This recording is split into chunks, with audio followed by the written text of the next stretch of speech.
evidence. Oh, I'm sorry. Okay. Rabbi Bar Chama tokav avda de inshu de masik buzuzay. Rabbi Bar Chama loaned money to someone, and then that borrower had a slave, an eved, and Rabbi Bar Chama took him. He took him to work for him. He didn't ask for permission. He just took him.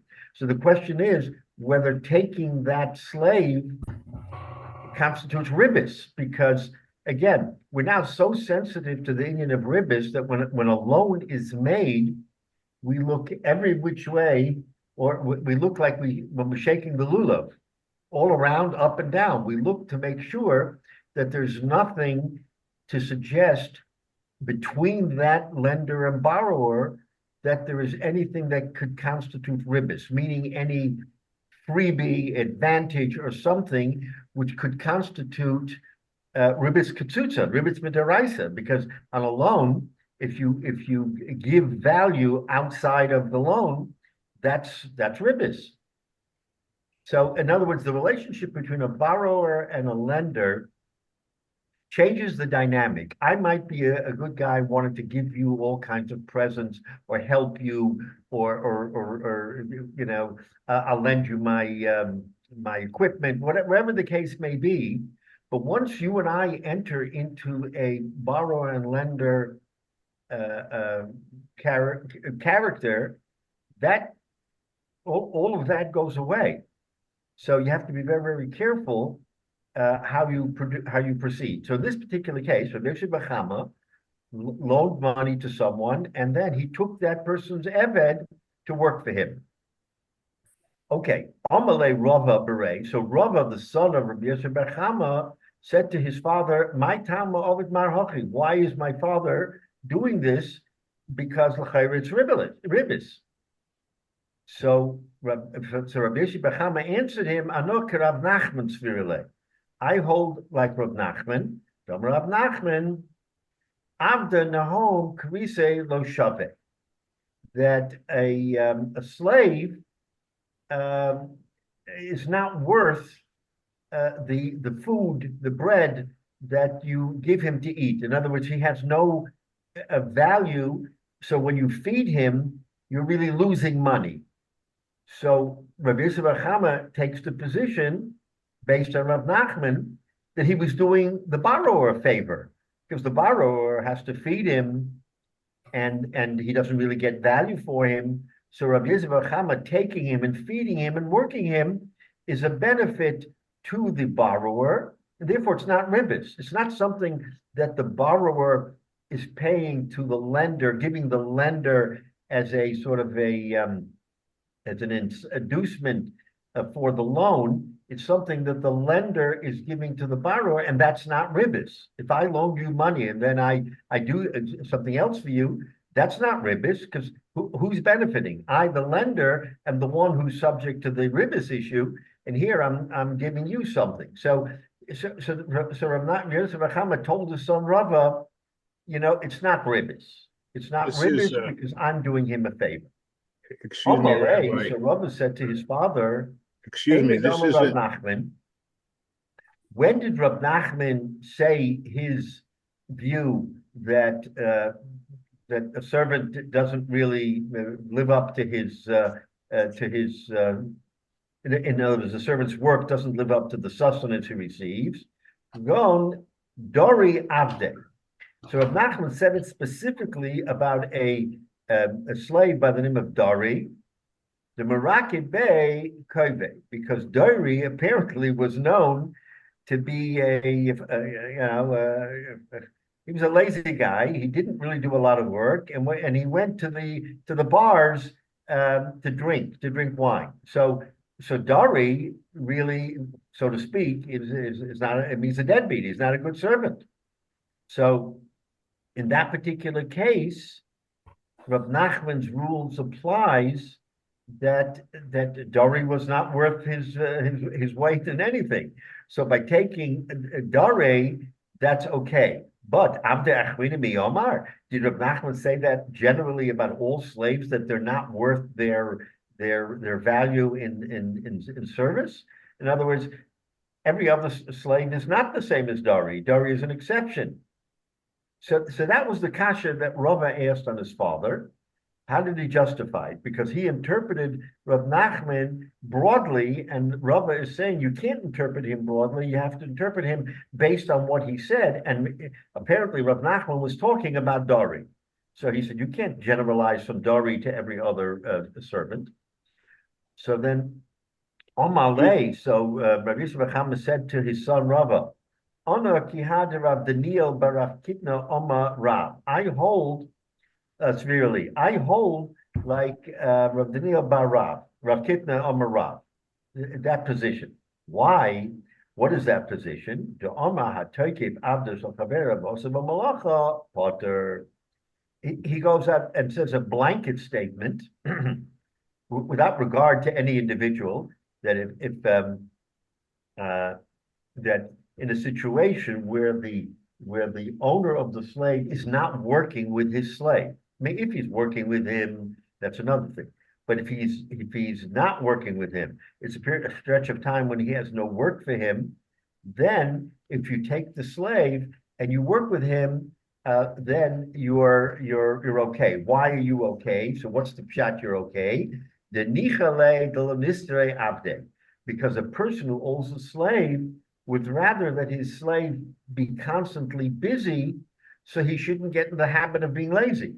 So in other words, if the mentality is that my slave shouldn't have downtime, because once he has downtime, then he says, oh, this is great, I'm going to look for more downtime. So in other words, you're creating potential for the servant to be lazy. So apparently, in that particular case, working him is a benefit to the borrower. So once again, it's a benefit to the borrower.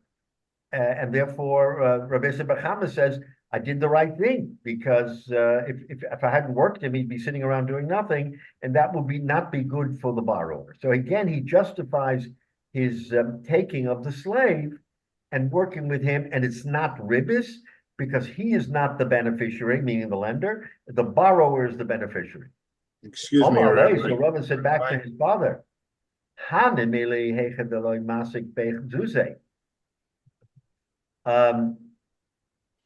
okay, when do we say this? Now Rav is getting to the crux of the issue. When do we say that all this is good? Only when there's no loan involved. So, okay, we've been talking about a loan, and we're saying that notwithstanding the loan, it shouldn't be ribis because the lender is not the beneficiary. It's the borrower is the beneficiary. Comes Rava, and he wants to say to his father, with all due respect, he says, this whole discussion of being, you want to make sure he's not lazy, so you want to work with him, and all this is all good.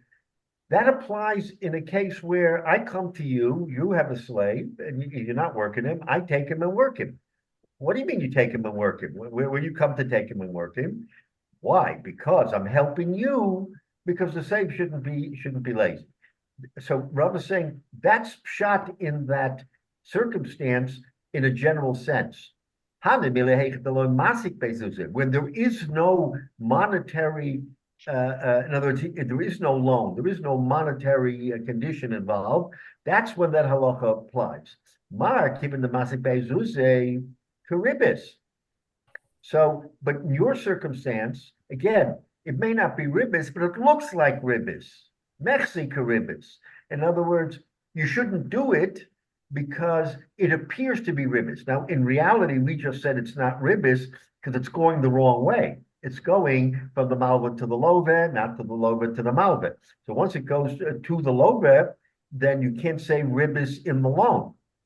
But Rava is pointing out, again, maybe because of the status of Rabbi Chama, because he was a gadol, he was very well known, that it's mechse karibis. Is the common person going to understand, oh, it went one way and not the other way? He's going to see that there is that the lender is using the borrower's slave and not paying for it. On the face of it, that looks like ribis. So how is someone going to know whether or not he wants to make sure he's not lazy. I mean, any excuse you give, how does that comport with the fact that on the face of it, prima facie, as we say, it looks like ribis. So Rava is saying to his father, you shouldn't do it. This is the discussion going on. Should you do it, even though it may not be actually ribis, but it's mechse karibis, it looks like ribis. Why? Why does he say this? Rabbi Yosef Bar Menanium and Rabbi Nachman, because Rabbi Yosef Bar Menumi says in the name of Nachman, Afal Pisha Amru. Remember, and this was in the previous week when we talked about this. Afal Pisha Amru, even though we say, that if you have an apartment and it's vacant and you're in Eretz Yisrael and I need that apartment, I need to be in that area and I need the apartment. So if I come and I take that apartment, live in it, shalom medato, without your knowledge, I don't have to give you schar, because why?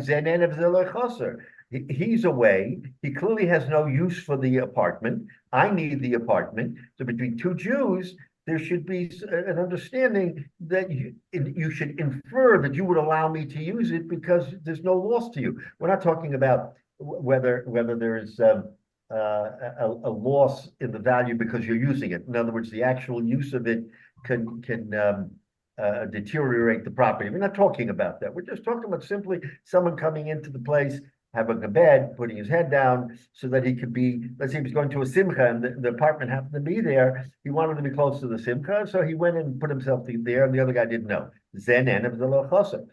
That's when it works, says Rav Nachman, that he does halvor v'dor b'chatzero. However, in a case of a loan, when a loan comes into the picture, that changes the dynamic. The whole equation changes between these two people when there's a halva. Sarich lalos l'schar. Even though you're in Eretz Yisrael and you don't have any knowledge and you don't really, then he has to make, so therefore, once a loan is involved, then there's a ribis issue. So what we see from here is that the whole question of ribis, of course, ribis means that the lender gets a benefit. And clearly, if the lender's not getting a benefit, it shouldn't be ribis, particularly when the borrower is getting a benefit. In the case of Dara B'Chotzer, the borrower is getting no benefit because he's in Eretz Yisrael and he wouldn't rent it anyway. So there's no loss of money. But there is mechse karibis. So that's how powerful the issue of ribis is, that we shouldn't put ourselves in a position where there's mechse karibis, where it looks like ribis, even though in fact it is not ribis. That's the chiddush here that Rav is telling his father. And what happened? Amalei, so his father said to him, Hadrabe, I take it back, I won't do it again. So Bachama is saying that his son convinced him that all of the justifications that he made for allowing it, because it's not ribis, we agree it's not ribis per se, it's not actual ribis, but mechse karibis is a strong enough condition that you shouldn't enter into it. So when there's a havamina, would this be ribis? Walk away. So he agreed with his son, and he said, Harbebe, I agree. I won't do it again. So what we see from here, which then we go right away into the next Gemara, is he didn't say to his son, you know what, you're right, I'm going to repay what I took. I'm going to repay what I got. In other words, here on forward, I will no longer do it. You convinced me that Mexico ribis. What about in the past?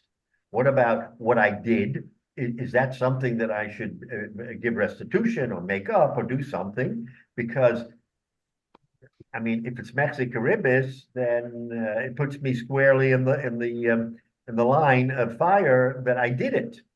But the Gemara doesn't say that he has to give restitution.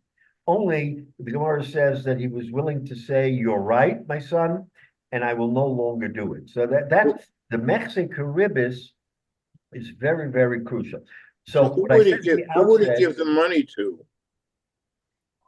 If the again, son says to the father, or the notion of you should do some restitution, who would he give the money to? I mean, how would he do that? well, well, okay, so it's a good question, but in the case of the slave that he took without pay, he would turn to the borrower and he would say, this is an arm's length transaction. I'm going to pay you for the use of the slave. In other words, he could give the money to the borrower for the use of the slave that the Rabbi Yosef said, I'm taking without any pay.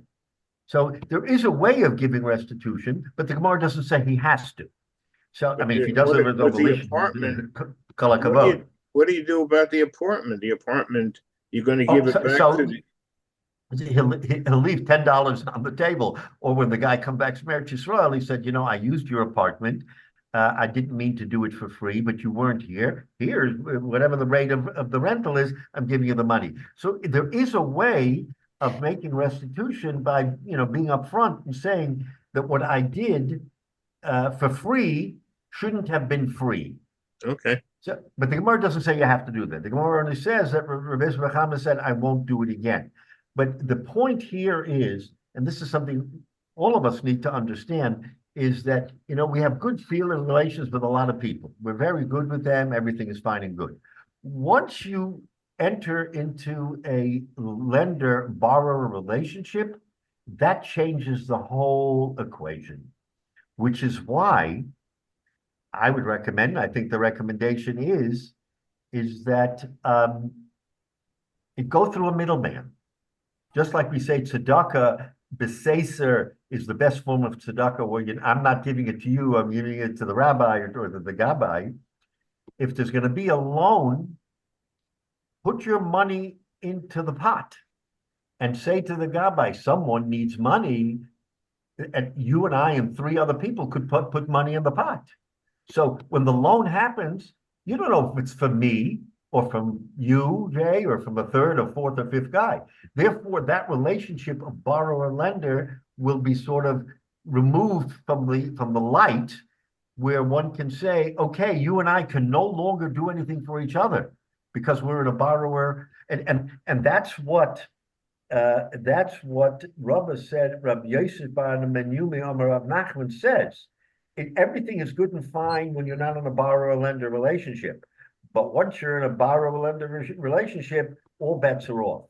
So again, you want to be a good person and you want to be able to, if someone has a need, help him. So it seems to me, and maybe this is, again, I'm just thinking of this, and it's not uncommon that, you give it to the gizbar, you give it to the treasurer. Just like you give tzedakah, you give a loan. You say, listen, I'm going to put a few $100s in here. I'll leave it in for 6 months. You need it, you'll use it. And after that, you'll give it back to me. Tzedakah, you don't get back, but I do need the money back, but I'm willing to extend it for 6 months to anybody who needs it. This way, you really avoid ribbis or mechze ribbis, because we're now saying mechze ribbis, although it's not midoraisa, it is midrabanan. So the Rabbanan are trying to create this fence, this siyag, so that there shouldn't even be the impression of ribbis. That's how far we go. So I think that's kind of the logic here, is that when money is involved, it changes the landscape of everything. And in fact, in this week's parsha, Parshas Noah, we all know that the pasuk starts out by saying that Elatologos Noach Tzadik v'Tamim, that he was a Tzadik and a Tamim. So what does that mean? Tamim means that he was an Anav, and Tzadik means not that he davened with kavana or that he learned 8 hours a day. That's not what a Tzadik is. A Tzadik, says Rashi explains, is someone who is honest b'mominus. Someone who deals honestly, doesn't steal, but deals honestly in money, he is a tzaddik. So we see that, surrounding money, there's all kinds of potential issues.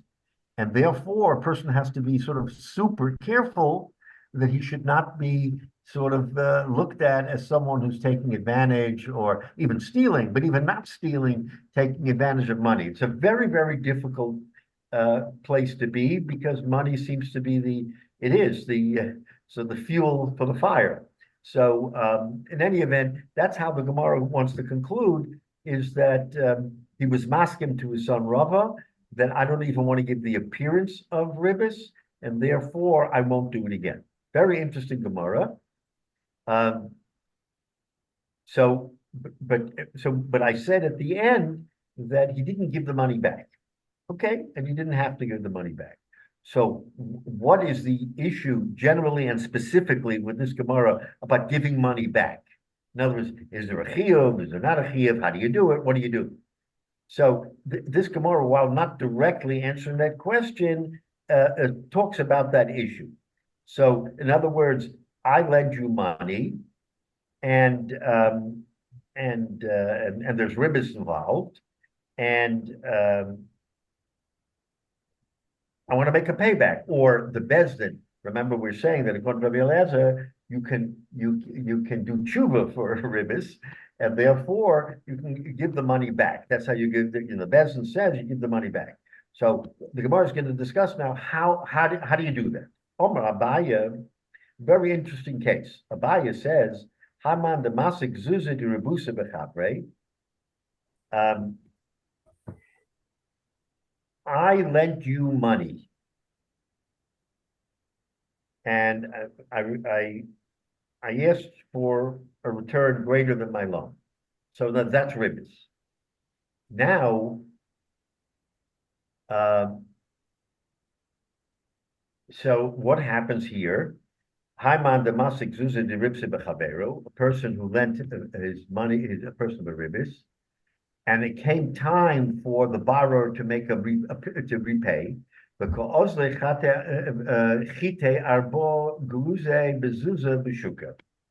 So he didn't have the cash, he didn't have the money to pay him back ribis. We're talking about ribis katuta, outright ribis.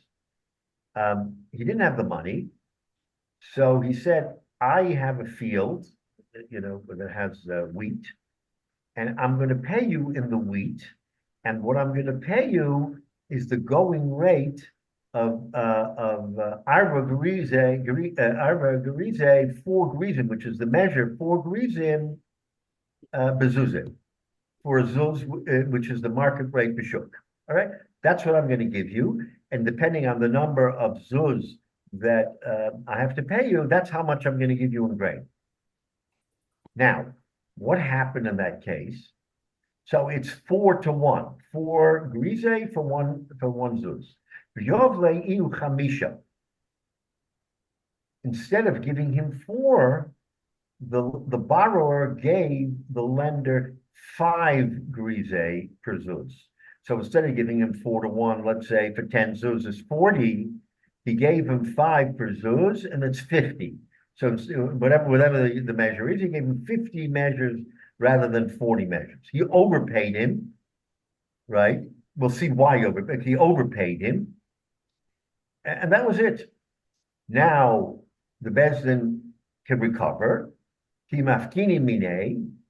So the halacha is, if the borrower then comes to bezdin, the borrower is coming to bezdin and said, I paid interest and it wasn't right, and the bezdin should collect the interest and give it back to me, so that because remember, the borrower too does an avera. He's liable for giving the interest. Everybody involved is involved in the interest. Therefore, the borrower also has a vested interest in getting the money back, not only because it's its money, but because he'll then be exonerated from the avera.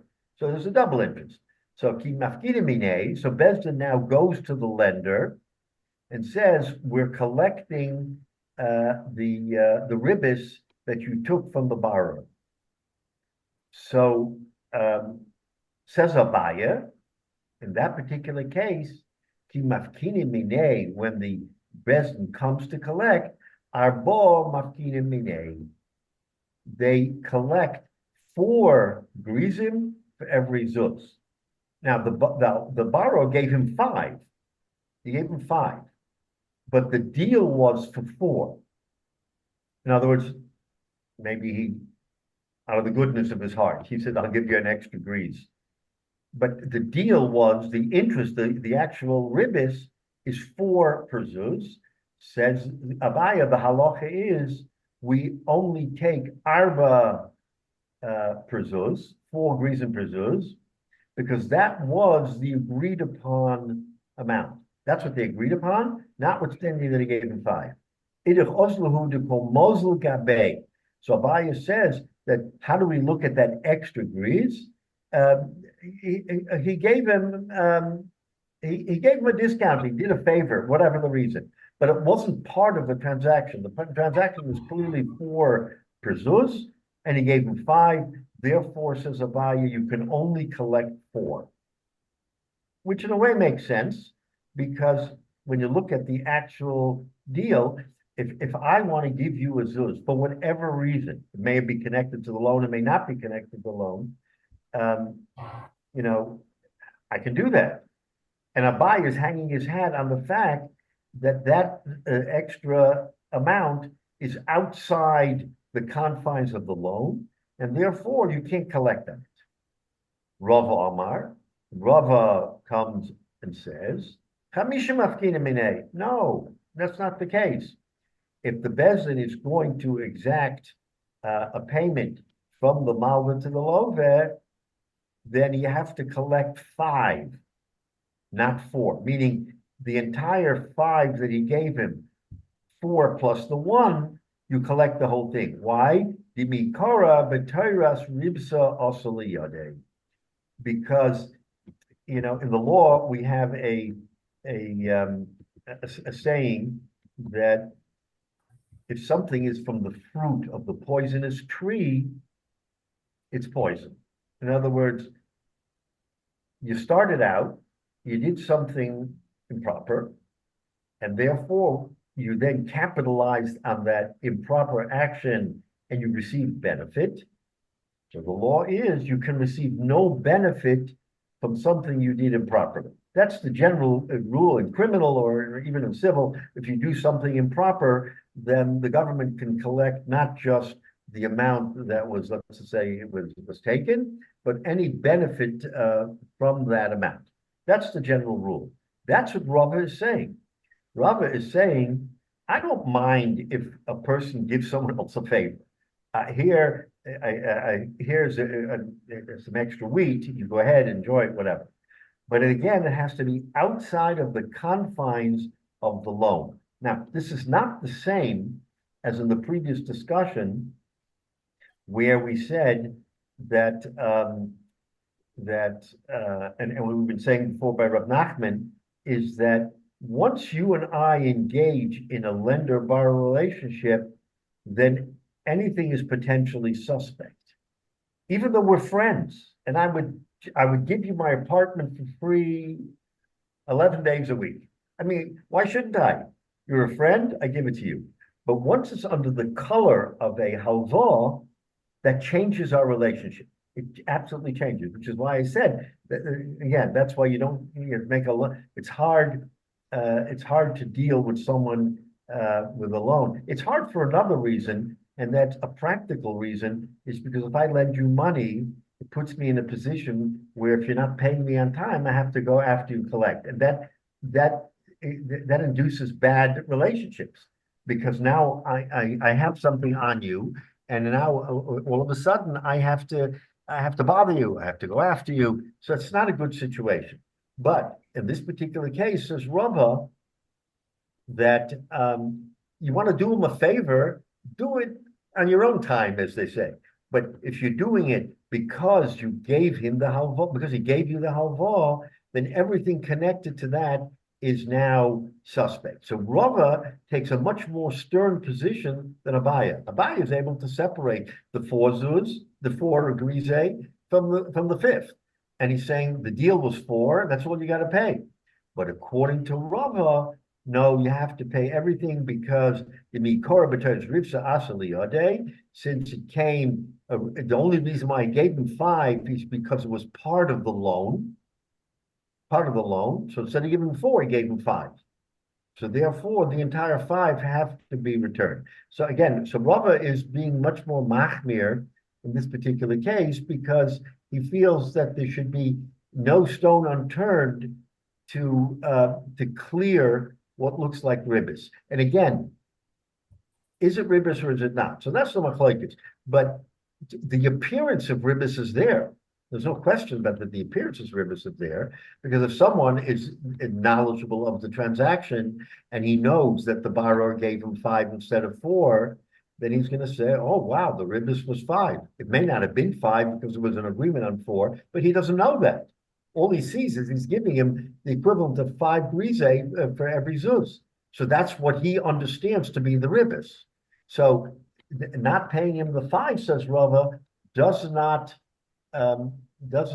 change the picture because it'll still appear to ribbis. Abaye doesn't seem to be worried about that because his indication is that the agreement stands on its own, and anybody who, again, whether you say that someone would look at the agreement or not look at the agreement, but Abaye saying you can't go that far afield and saying that if I made a deal for 4 and out of the goodness of my heart I gave you a 5th, that my chesed, my goodness, should be penalized. So that's the machlokes between Abaye and Rava.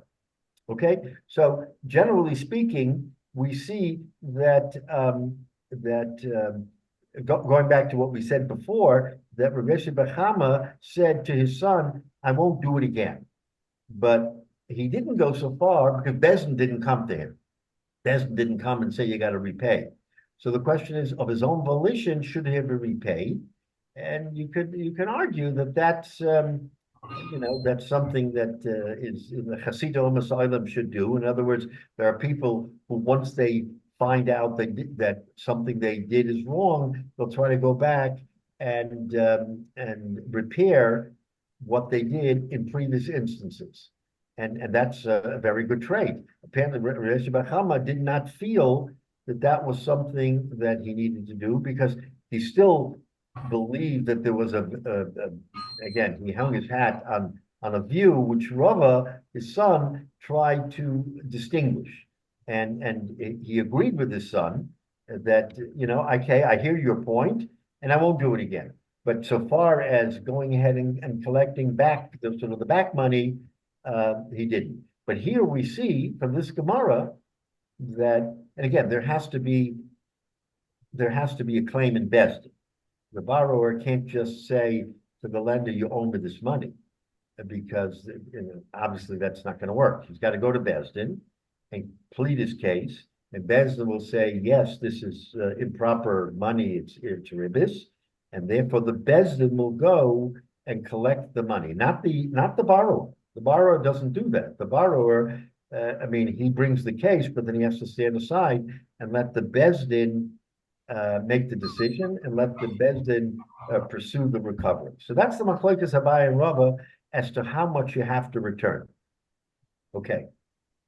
So we've been talking about ribbis when the transaction is in money. And money is something easy to understand. I give you $100, I want 110 back. And you then again, so you went and said, I don't have the $10. I'm going to give it to you in a produce. And therefore, I can give you that exact amount or not exact amount. But we're dealing with something when he says wheat here, the grise, not something that is easily identifiable. In other words, you got 100 acres of wheat. Does it matter if I take it from this part of the field, that part of the field? It doesn't matter. Wherever I take the wheat from, that's what I'm going to repay you. Now that's important because we're going to, in the next piece of Gemara, we're going to distinguish it. So I want to make the point that something that is not easily recognizable, which is the wheat, this is the halacha. The halacha is that you give him back the amount that he gave you, whether it's the 4 or the 5. Now, there's another machlokes Abaye and Rava, and we're going to see a little bit of a different twist. Okay, Omar Abaye, the Omar Abaye, and Abaye continued Lishitasa what he said before.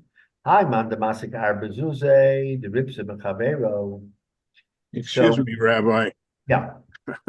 I'm getting a little lost. Can you please show me where we are again? Okay. So we're now on Samach Hey Omid Aleph on the top. Right. We're now the Omer Abaye.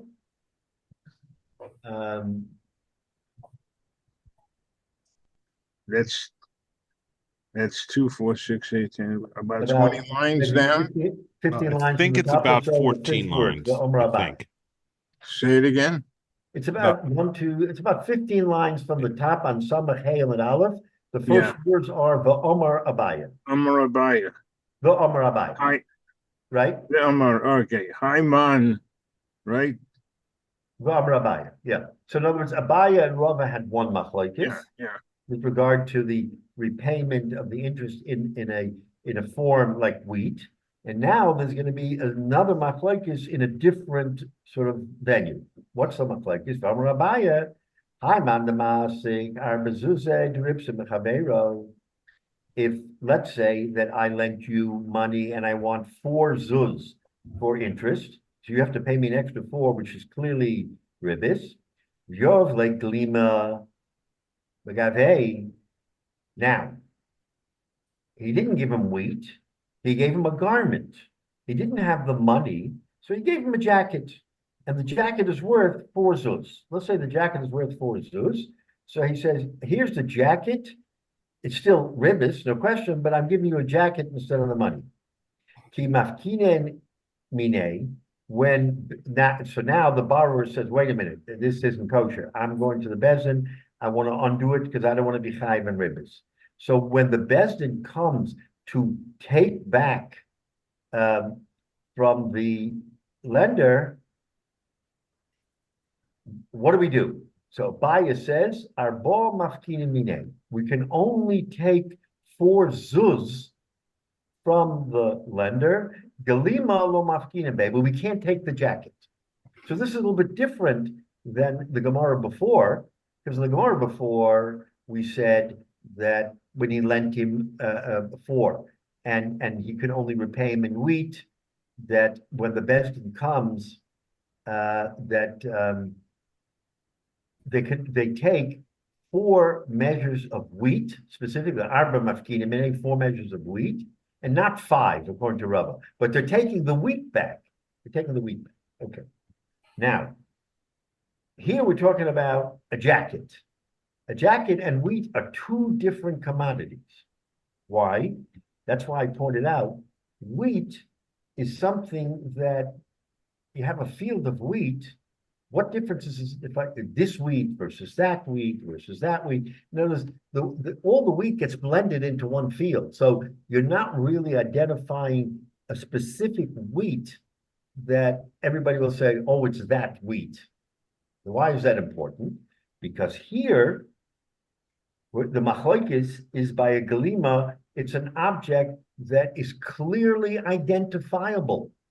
Okay, you're not talking about a jacket you're talking about a jacket, an item that stands on its own. It has its own appearance and value. It's not merged with, with a factory full of garments. So if you come to collect, and he gave him a galima, the article says Abaye, the bezdin can only collect money, but not the item itself.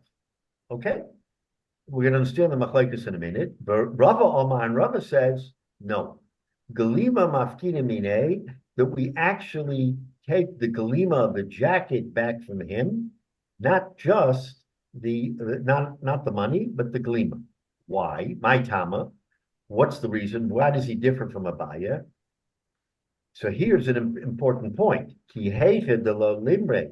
So people should not say, Gelima de machse vikoi, Gelima de ripsahu. You know what?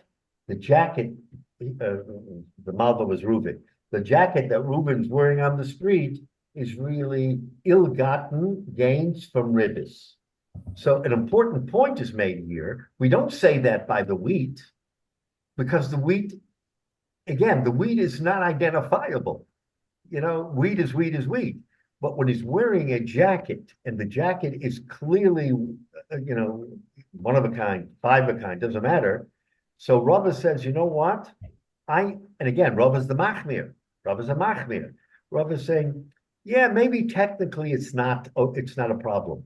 But everybody's going to say that he's wearing a glima of ribbis, because everybody knows it's a small town. Everybody knows that the garment, the jacket, is what he gave him in ribbis. So now everybody's going to say, oh, okay, he gave him a jacket of ribbis, and he's still wearing the jacket. That must be a jacket of ribbis. So Rava wants to protect the integrity of the transaction and of the person, of the lender, that he should not be in a position where people will say of him, he committed ribbis, and here's the ribbis. The proof is in the jacket. Abaya apparently is not concerned with that. Abaya says, he lent him money, let him pay back money. The fact that a jacket got in the way, it's not a big deal. Abaya is Makel. And he's saying that, he doesn't worry about what Rava worries about, that what people will say. So again, you see this machlokes, and the truth of the matter is that from a halacha standpoint, Rava was a Talmud of Abaya, so Rava was really later. He's walking around with, excuse me, Rabbi, he's walking around with a jacket. Why would you tie that jacket to rivers? Because people, again, in a small town, people know everything, and they know that when he repaid him, when the Bezdin came and asked for the money, he says, I don't have the money, I'm giving you a jacket. Here's the jacket.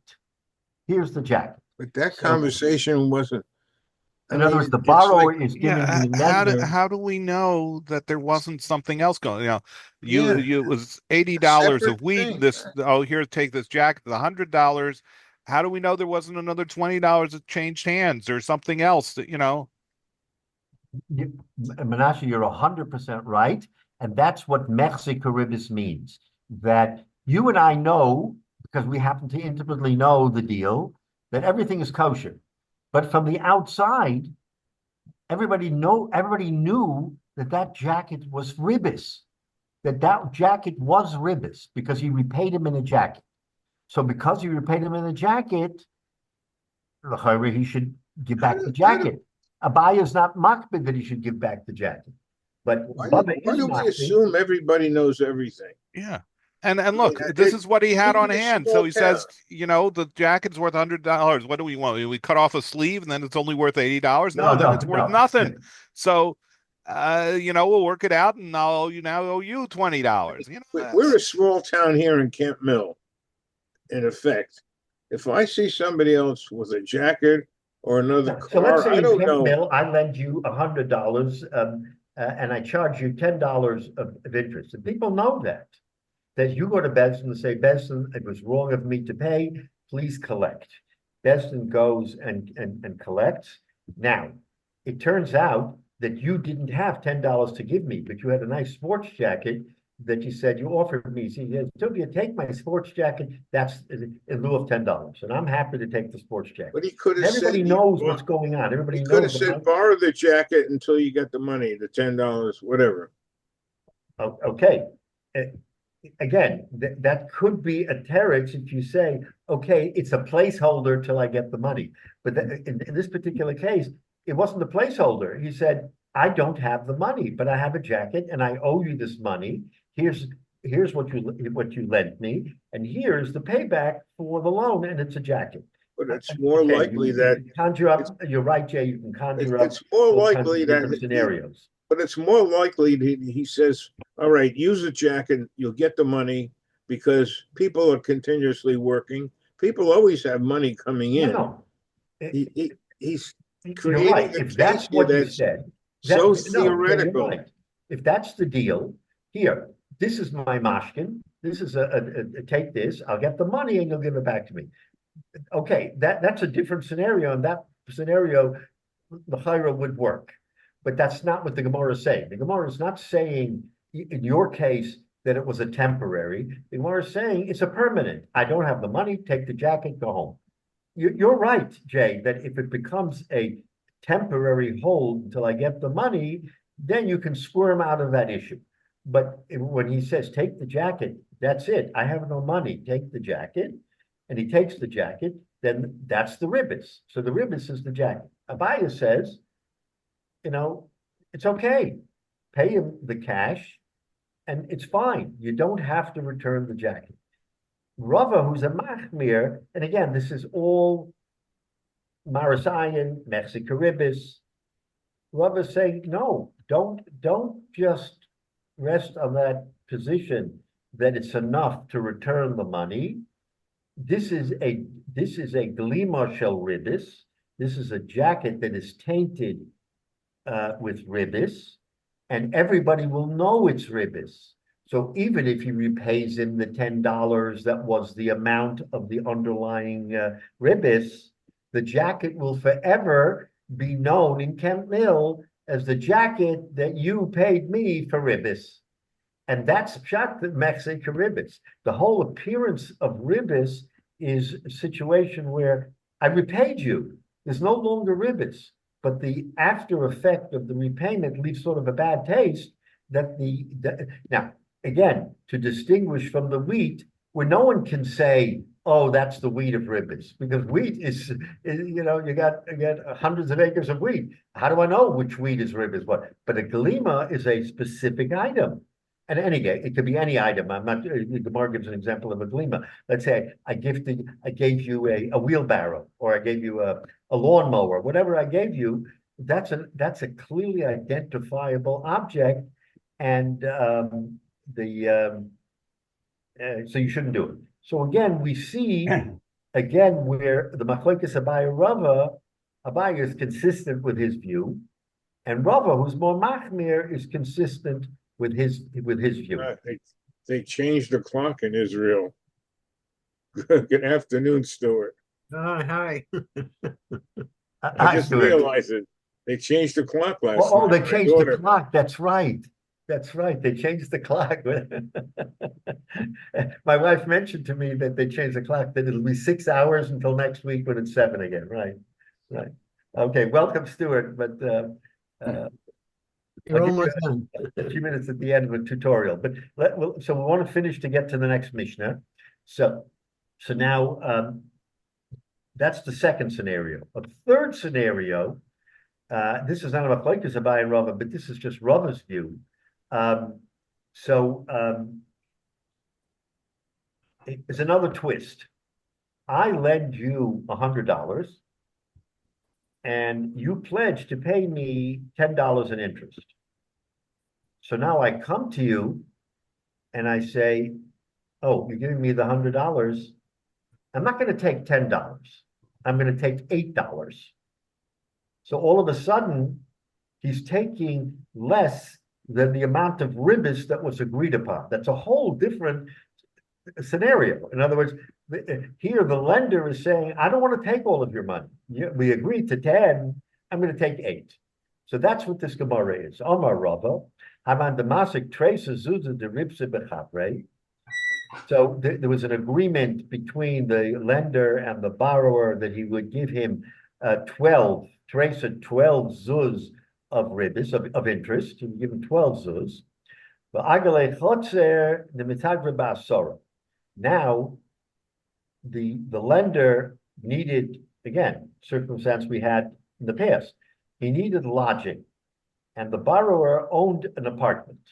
So he went to the borrower and he said, I want to rent your apartment, which I know you rent out for 10 zuz, but the ogrenale betracer, I'll rent it for the 12 zuz. In other words, you owe me 12.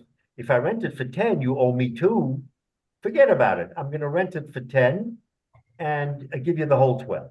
So this is a case where the lender is forgiving part of the ribbis because the ribbis was 12 and he's only collecting 10 because the rental is 10. Now the borrower goes to Bezdin and he says, you know what? Charata, I made a mistake. I was involved in this ribbis. Please collect the ribbis back.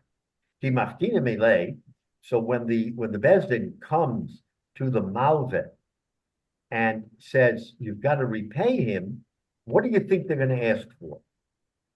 So Rava says, Teresa mafkina minei. They need to get 12 zuz because that was the original deal. So you see that Rava is still consistent. Rava is saying that even though the lender was kind enough to say, I know you rent this for 10 zuz, I'm going to rent it for 12, so forget about it. So he's basically forgiving 2 zuz. The Bezdin doesn't forgive. When the Bezdin comes and collects, then Rava says, as he said in the previous circumstance, that you have to be the letter of the law, you have to be machmir, and he says, you have to collect the entire 12. Frek the Gemara, Omle Rav Acha Medivta Ravina. So Rav Acha Medivta said, to Ravina, Balamale, why is Rava's view accepted? Ki agra hachi. He could say that when I rented to you for 12 rather than 10, the havakah mishtor sheli, then that was my profit. I made profit on you for 2 zuz because I rented it to you for 10 and you paid me 12. Pashta the mishtor sheli. But now, as the lender is saying, okay, I gave you the 12, but now that I have to pay back, why am I not different than anybody else who rents your unit? And your unit went for 10 zuz. So why should I, meaning the lender, why should I be penalized even though so the 12 zuz, and this is interesting because the 12 zuz was ribbis, and the lender said, forget about it, I'm not going to collect the ribbis from you because I'm going to rent it for 12, even though everybody else rents it for 10. So why is this not a case where in lieu of the ribbis, the borrower rented it to him for, in lieu of the ribbis, he rented him the apartment. But the fact that the lender overpaid should not be to his detriment. So it's kind of interesting. The lender is the one who's collecting the ribbis of 12, but he agreed that he'll give him back 2 zuz. So because he was a good guy and gave him back 2 zuz, the Gemara is saying he has to repay the entire 12. Why should I repay the entire 12? Everybody only pays 10 zuz for this particular apartment. So he has a taina, and that's the kasha on Rava. Rava, you're saying you're being machmir. Then he has to give him the 12 zuz, even though it was only just like with a glima or with the wheat. He's giving it to him in lieu of. How much is the glima worth? I don't know. Maybe the glima is worth 6 or so. Maybe it's worth 5, 10. But he's giving him the glima for 4 in the previous case.